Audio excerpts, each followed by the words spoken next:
সকাল সকাল চলে এসেছি একদম ছাদ বাগানে, আর কত ফুল ফুটে রয়েছে দেখুন।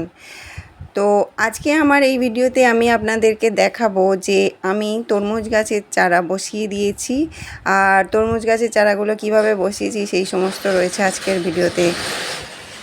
আর আপনাদের যদি ভিডিওটি ভালো লেগে থাকে তাহলে লাইক করবেন, কমেন্ট করবেন, শেয়ার করবেন। আর যদি আপনি আমার চ্যানেলে নতুন বন্ধু হয়ে থাকেন তাহলে অনুরোধ রইল চ্যানেলটি সাবস্ক্রাইব করে পাশে থাকবার জন্য। তো চলুন ভিডিওটি দেখে নেওয়া যাক।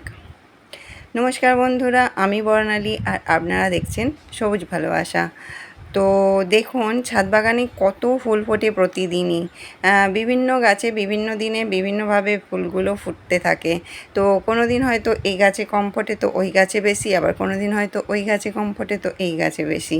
তো এইভাবেই ছাদ বাগানে প্রচুর গাছ যদি আমরা বসিয়ে রাখি, প্রতিদিনের পুজোর কাজ তো আমাদের চলেই যায়। আর যারা পুজো করে না তাদের ছাদ বাগানটা কিন্তু ছাদ থেকে ফুল তুলে পুজো করে না, তাদের ছাদ বাগানটা কিন্তু ফুলে ফুলে সেজে থাকে। তো আমার সমস্ত গাছ থেকেই আমার শাশুড়ি মা ফুল তুলে নিয়ে পুজো করে নেয়, তার জন্য আমি কোনো দিনই কিছু বলি না। কারণ ঠাকুরের ফুলের জন্যই কিন্তু আমার ছাদ বাগান শুরু করা হয়েছিল। তো কিছু একটা সমস্যা হয়েছিল, তো সেখান থেকেই শুরু করেছিলাম আমি ছাদ বাগান, যাতে আমাদের মন্দিরে ফুলের মানে নিজেদের ছাদ থেকে নিজেদের গাছ থেকে ফুল তুলে ঠাকুরের চরণে দিতে পারা যায়। তাই আমার ছাদ বাগান করার। আজ যখন সমস্ত ফুল তুলে ঠাকুরের পায়েতে দেয়া হয়, তো আমার এটা খুবই ভালো লাগে।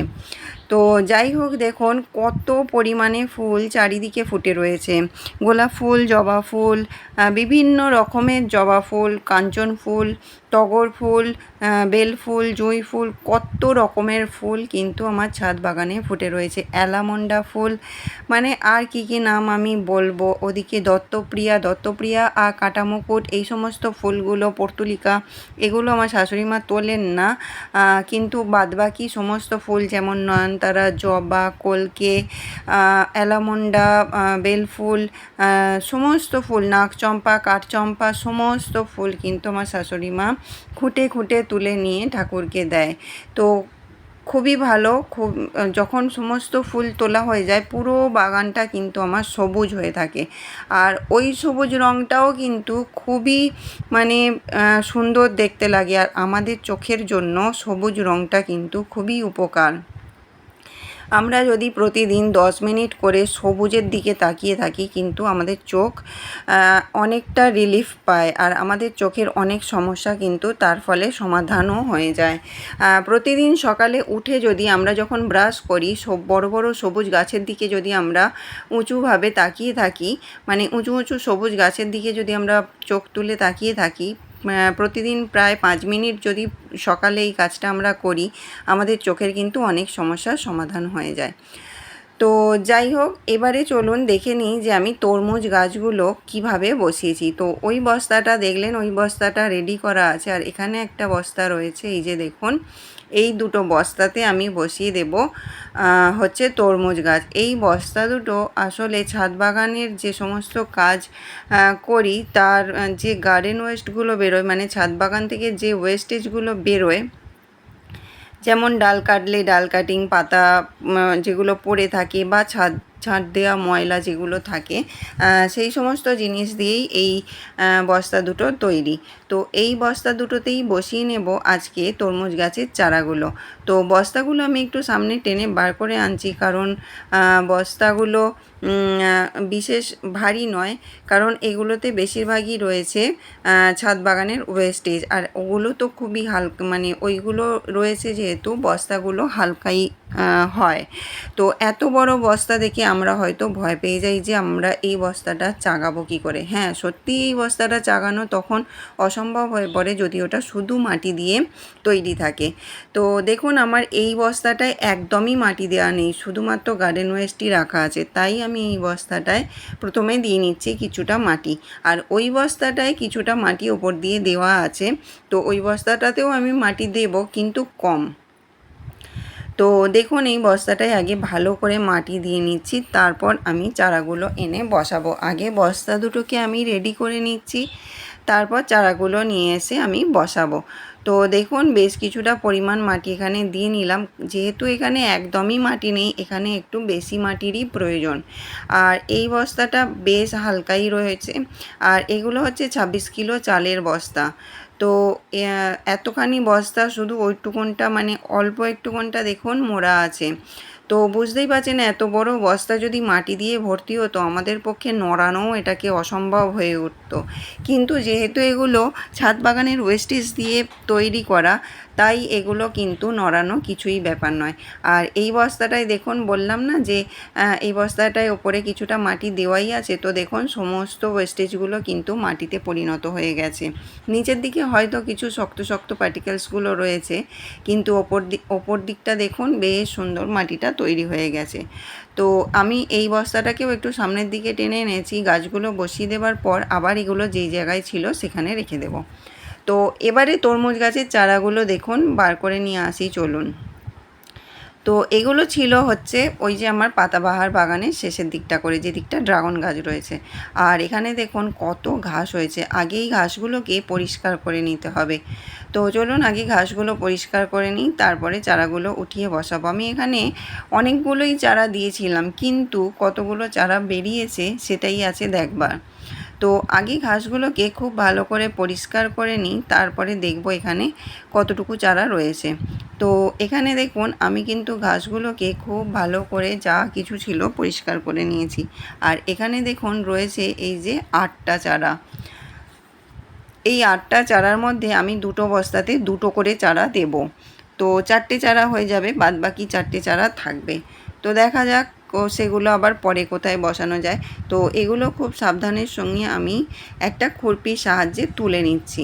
তো নিচে যেহেতু ছোবড়া দেওয়া আছে, তো দেখুন শিকড়গুলো ছোবড়ায় খুব ভালোভাবে আটকে গেছে। তো যাই হোক এগুলোকে খুব সাবধানতার সঙ্গে একটু তুলে নিতে হবে।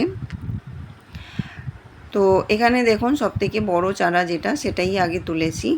আর দুটো করে বসাবো একটা বস্তায়। তো এগুলো তুলে নিয়ে আগে বসিয়ে দিই চলুন।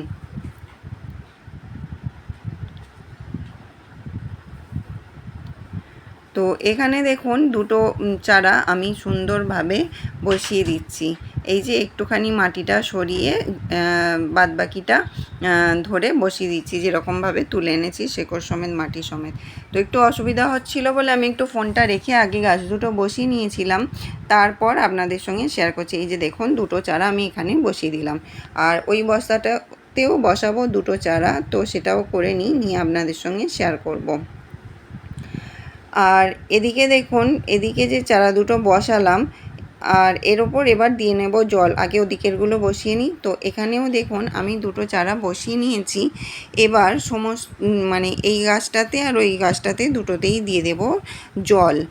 তো এখানে দেখুন এইটাতে আরেকটু ভাবলাম মাটি ওপর থেকে দিয়ে দেওয়া দরকার, তাই এই মাটিটা একটু ওপর থেকে দিয়ে দিচ্ছি। এই যে দেখুন একটু ভালো করে মাটিটা দিয়ে নিচ্ছি। এই মাটিটা হচ্ছে আমার যে ক্যারেট একটা খালি করেছিলাম, সেই যে মাটিটা শুকনো করেছিলাম রোদেতে, খুব ভালো করে নেড়েচেড়ে শুকনো করেছিলাম, এটা সেই মাটিটাই। আমি কিন্তু এখন কোনো রকম খাবার এই মাটিটাতে অ্যাড করিনি। গাছগুলো লেগে গেলে আমি তারপর মাটিতে তারপর আমি খাবার এতে দেব। তো এবার দিয়ে নিচ্ছি দেখুন জল, সুন্দরভাবে ভালো করে গাছগুলোতে দিয়ে নিচ্ছি জল।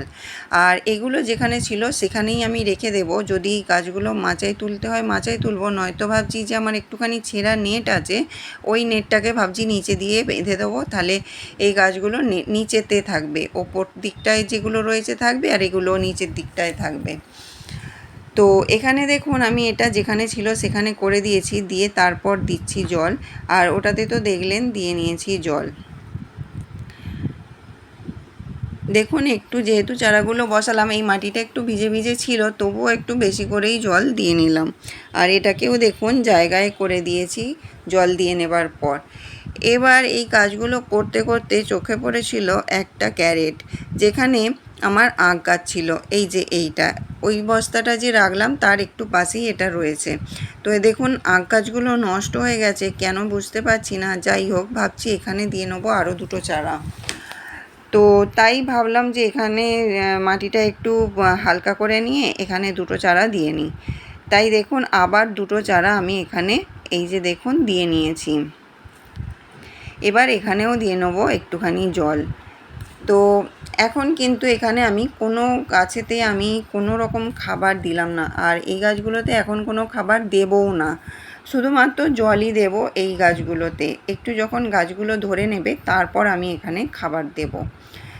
তো এখানে দেখুন রয়ে গেল আরও দুটো গাছ। এই দুটো গাছ কোথায় দেব, যখন দেব দেখা যাবে, এখন আপাতত এখানেই থাক।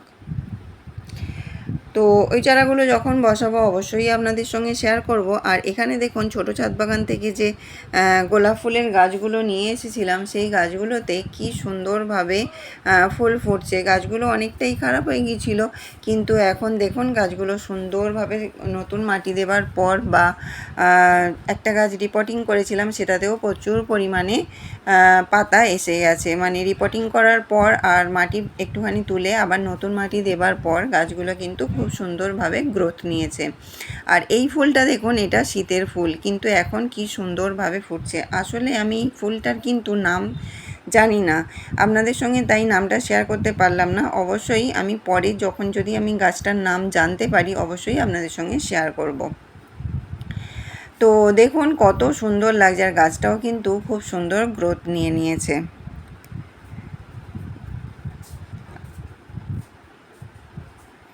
তো এখানে রেখেছিলাম, দেখিয়েছিলাম আপনাদের।